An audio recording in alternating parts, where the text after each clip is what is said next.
Buju, Heyushka Washdewi, Red Sky Woman, Indigenous Makwa Dodam, Wood Mountain Lakota Nation, Treaty 4 Territory, Saskatchewan. I'd like to welcome everybody here today on Treaty 1 territory to discuss what I'd like to refer to as the eye of the colonial storm.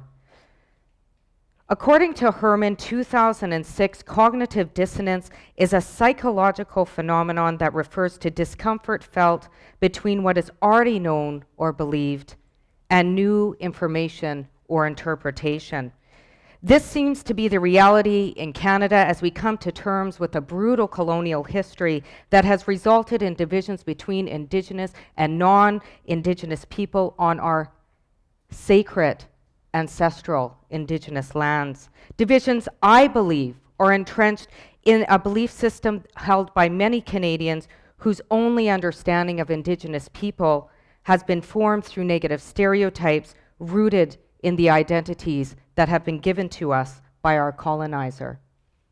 Lazy, dirty, squaw, alcoholic, thieving. Those words used to cut down into my spirit like a knife. Before I go any further, I think it's really important to define the term colonization. Colonization is the process in which a people from another land or continent set up a new settlement away from their original lands. It generally involves the act of dispossessing the original inhabitants of their lands, making direct attacks on the sovereignty of the original inhabitants, and imposing new cultural and political systems, often entrenching these colonial attacks into law after the fact. Colonization and the implementation of the Canadian Indian Act, the only legislation in the world designed for a cultural group of people, has resulted in creating severe socioeconomic disparities experienced by a disproportionate number of Indigenous people currently residing in Canada today. From experiences in residential schools to child welfare systems to the 60s scoop where thousands of kids were apprehended from homes and shipped off to the United States and as places as far as Europe. The stripping away of our ancestral lands, the social determinants of health for Indigenous people has been severely compromised. So it's not surprising that many Indigenous people today suffer from unresolved colonial trauma, which has revealed itself in many of our institutions, including our federal penitentiaries, or what I like to refer to as the dumping ground for our society, so that we don't have to see the legacy of cultural, social, family disruption that has resulted from colonization. The eye of the colonial storm, where we can maintain a cognitive dissonance where in theory we oppose cruelty towards others, but then cage people like animals behind bars rather than providing the resources and supports they need to achieve a good life.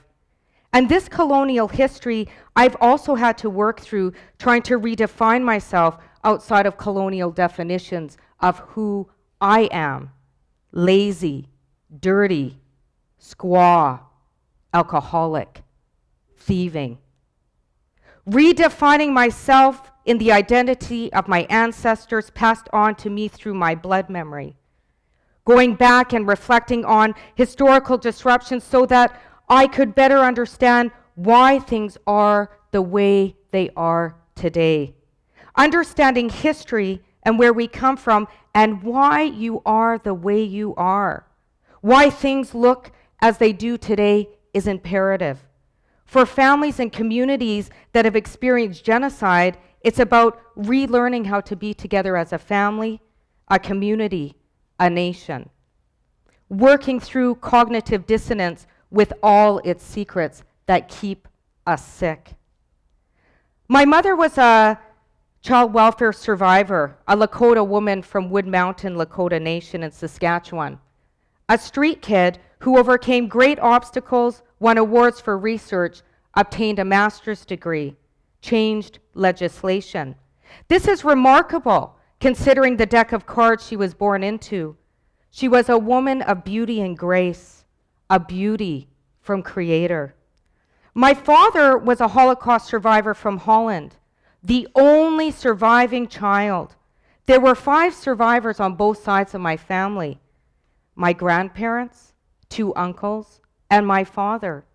And like my mother, and in spite of the historical trauma that he experienced, he went on to receive 2 master's degrees, a teaching degree, raise a family, and spend his life fighting for social justice with a special focus on fighting for children. My life is a gift. Value life. They became and still provide me with models that, in spite of adversity, in spite of genocides and atrocities that extend beyond our control, that change is possible. That the resiliency acquired through even the most adverse of human experiences can be a catalyst for love. That it is possible to move forward that benefits all instead of only a privileged few. There is hope. But that can only come from a place of being real, from forming relationships with those around you from a place of honesty, a place of hope, a place of kindness. Being human, being inherently kind, and allowing principles such as these to be guiding forces for change with the goal of realizing a good world for all people. Animal life, plant life, our waters, our children. Everything is sacred.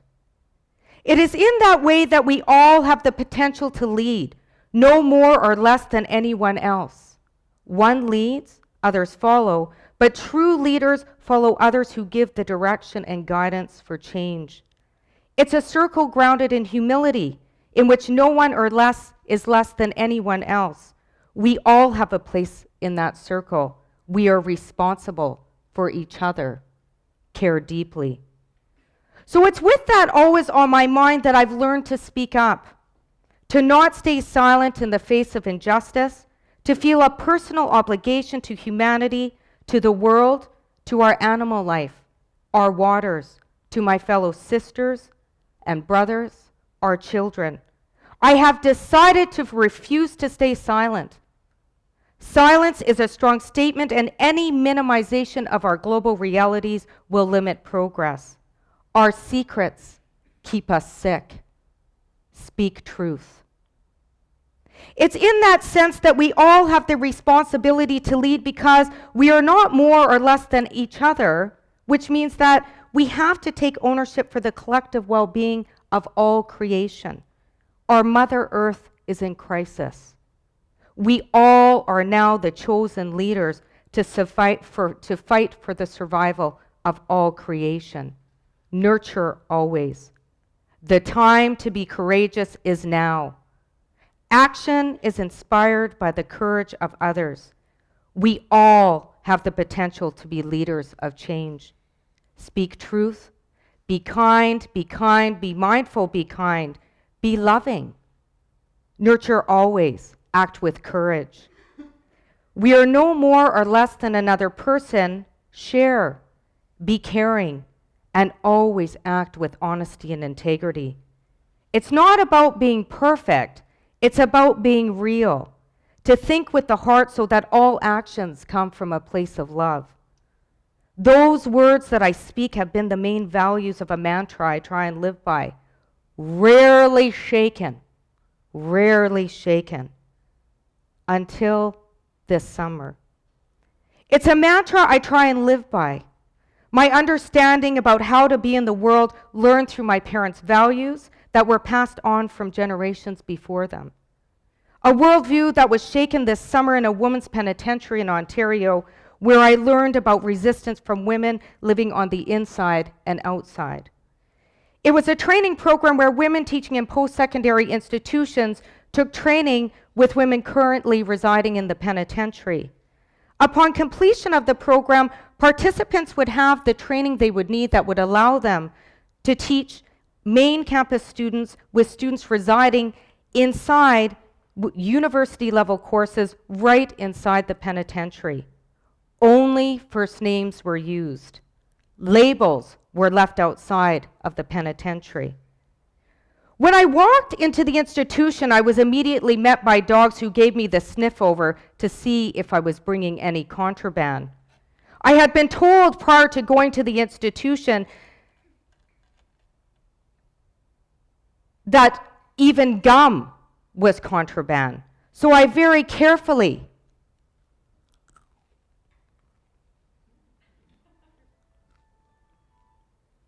chewed up a piece of gum, which I then very carefully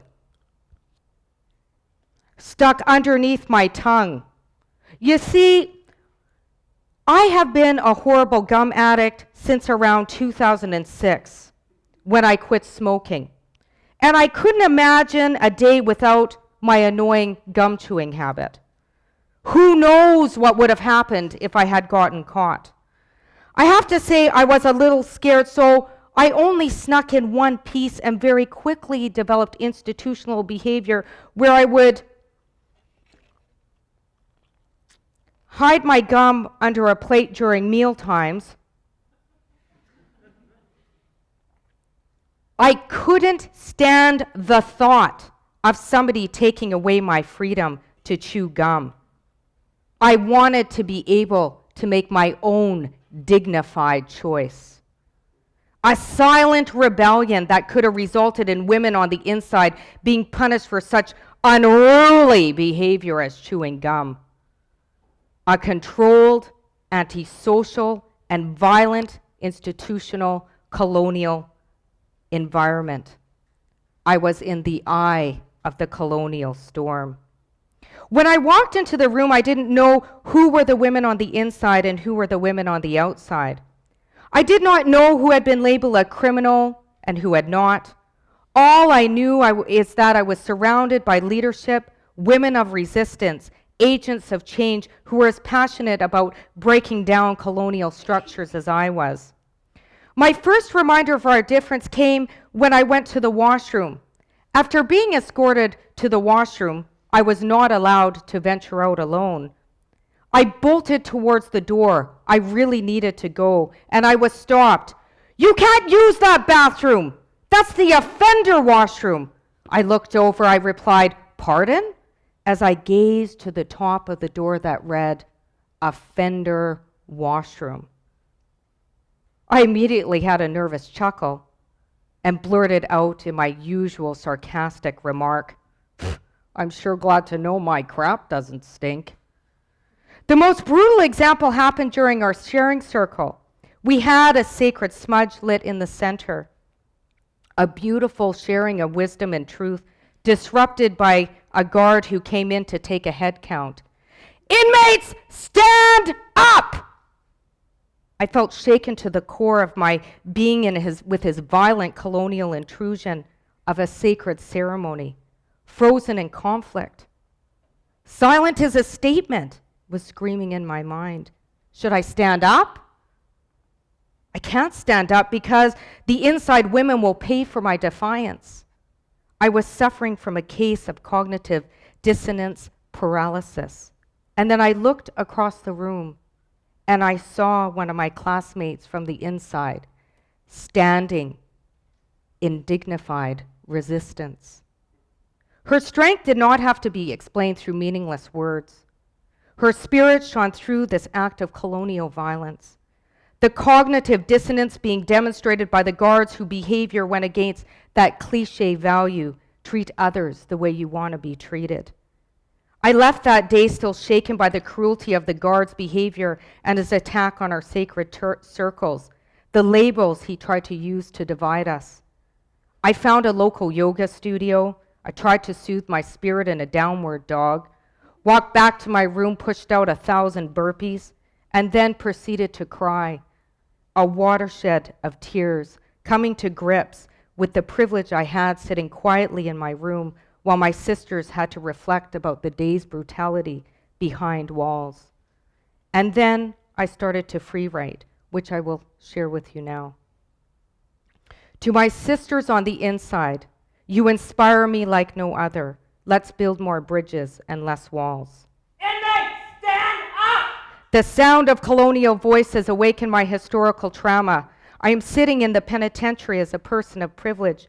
At the end of the day, I get to walk through those doors that divide kindred spirits whose only separation has been defined by the fact that they were caught and I was not. Who decides criminality? Certainly not those who do not hold the elite power in society. I'm brought back to being an Indian, a ward of the state, a voiceless vessel of wisdom to be appropriated but not respected. The kind of wisdom that people outside our community wish to appropriate but disregard when it serves no financial gain. Where is this anger coming from? I find it so hard to control the fact that I wish to sound my voice, but it will cause further oppression to my sisters who are imprisoned behind walls, the beautiful voices that are so dehumanized. Inmates, stand up! It's time to go to what they refer to in prison as the offenders' washrooms. I'm glad to know my crap does not stink amongst the air of colonial oppression that defines who is deserving of freedom, of the thing often referred to the good life. I'm an inmate made ward of the state through the Indian Act, C-10, and now Bill C-51, which has defined me as a terrorist under the state, the very state controlled by the colonist who has decided who I am. But here is the truth. I am a daughter, a lover, a sister, an auntie, a mother. I am not your token. I am not your terrorist. I am a mother whose beauty is part of the body of Mother Earth, a gift from Creator, a gift of beauty and love. Stand up, inmate, the physical manifestation of the colonial oppressor. You are the one who is captivated by your cognitive dissonance. Too bad you're so blinded not to see the beauty and resistance of the sisters who surround me in this circle. You are the prisoner of a spiritual crisis encapsulated by a physical world that cannot feel and that you will never own. A spirit has no divisions. The physical walls of the prison will never divide the power of our hearts. You can hide behind your physical walls. Our hearts permeate the weak power of your physical manifestations. Poverty of the spirit is the greatest poverty of all. I shall sit with my sisterhood in spiritual places, places that shall never be broken by your colonial walls. Our community is growing stronger. We are reasserting our power, our voices, our culture, our humanity. We are coming together and we are rebuilding our nations. We are strong, we are resilient, we are courageous. But it'll take more than our community to change it. I invite everybody to be a part of the positive change that is coming, to work through cognitive dissonance that has kept us divided, to share stories about our families, our histories, and communities. We can build a strong future together. We are stronger united. Solidarity.